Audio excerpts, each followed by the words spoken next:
Ibabalik ng Golden State Warriors ang malaking bahagi ng kanilang koponan para sa season ng 2026-27, ngunit may isang paborito ng mga tagahanga na hindi na magbabalik, ang masipag at palaban na guard na si Pat Spencer. Ayon sa ulat, pumayag si Spencer sa isang two-way contract kasama ang Phoenix Suns nitong Biyernes.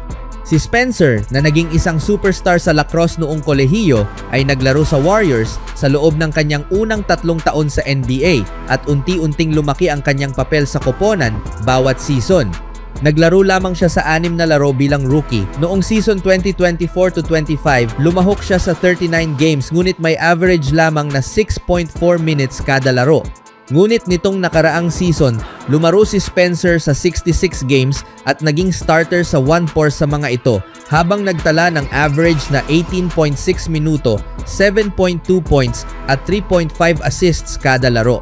Dahil dito, nakatanggap siya ng mataas na papuri mula sa mga tagahanga at coaching staff.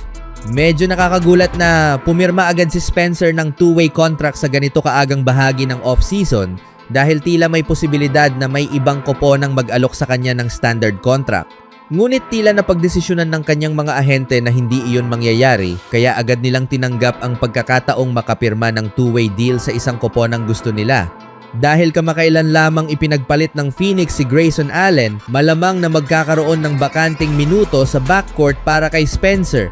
Magkakaroon siya ng pagkakataong mapatunayan ang sarili at makakuha ng standard contract habang tumatakbo ang season tulad ng nagawa niya sa huling bahagi ng bawat isa sa nakaraang 2 season.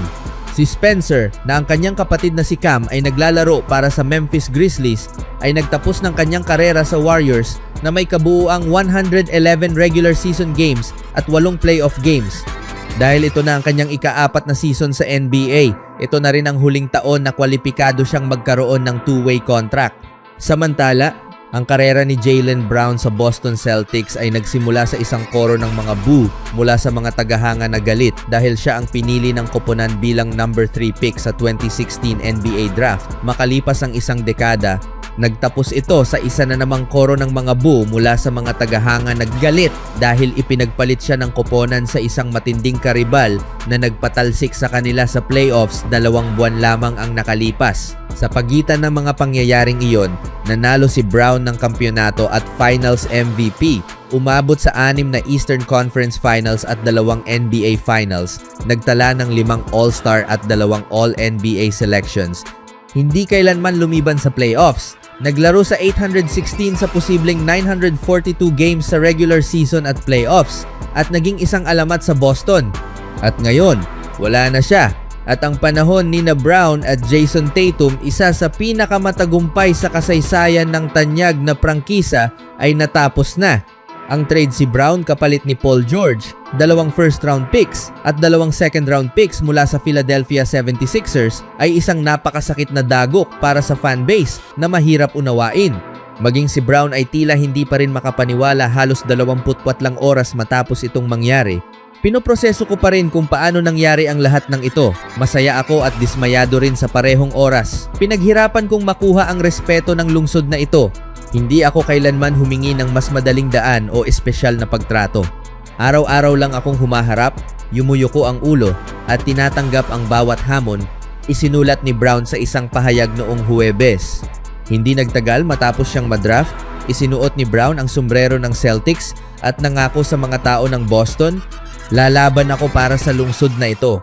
Maglalaro ako ng may matinding puso at ibibigay ko ang lahat ng mayroon ako sa bawat gabi sa loob ng court."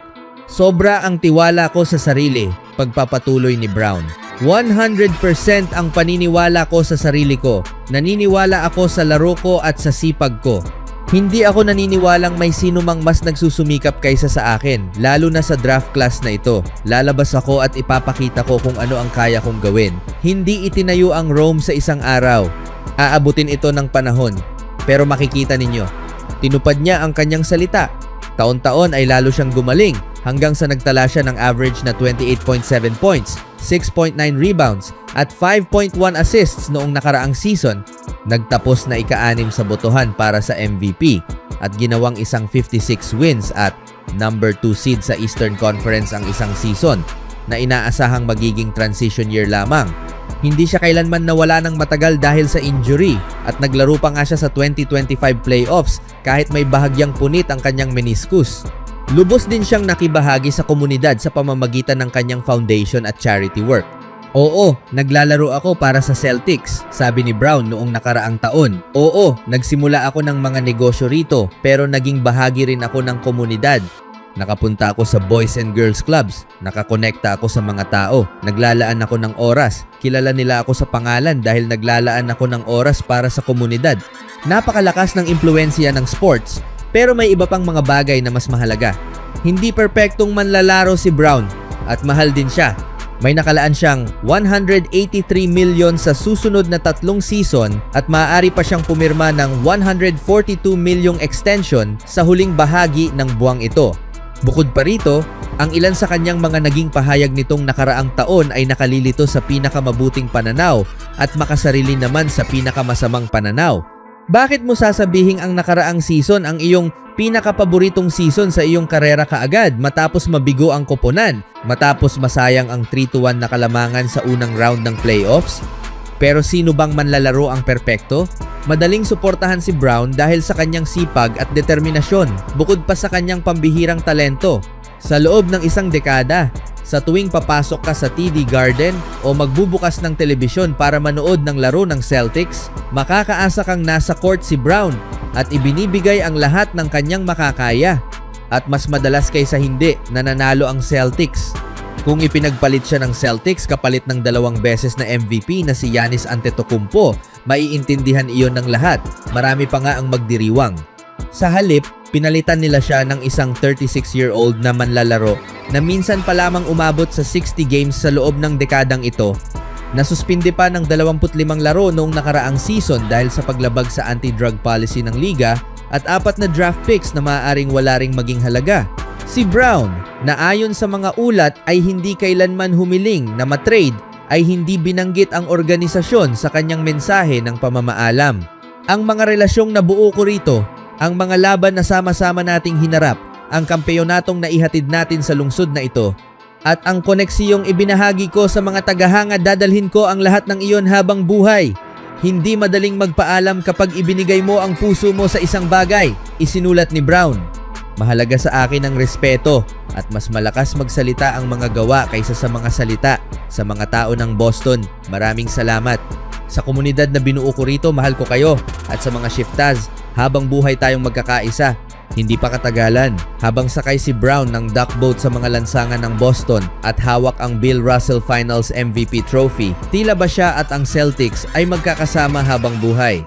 Ngayon, wala na siya. At kapag nagsimula ang susunod na season nang wala si Brown sa starting lineup katabi ni Jason Tatum, patuloy pa ring magtatanong ang mga tagahanga kung bakit kailangang magtapos ang lahat sa ganitong paraan.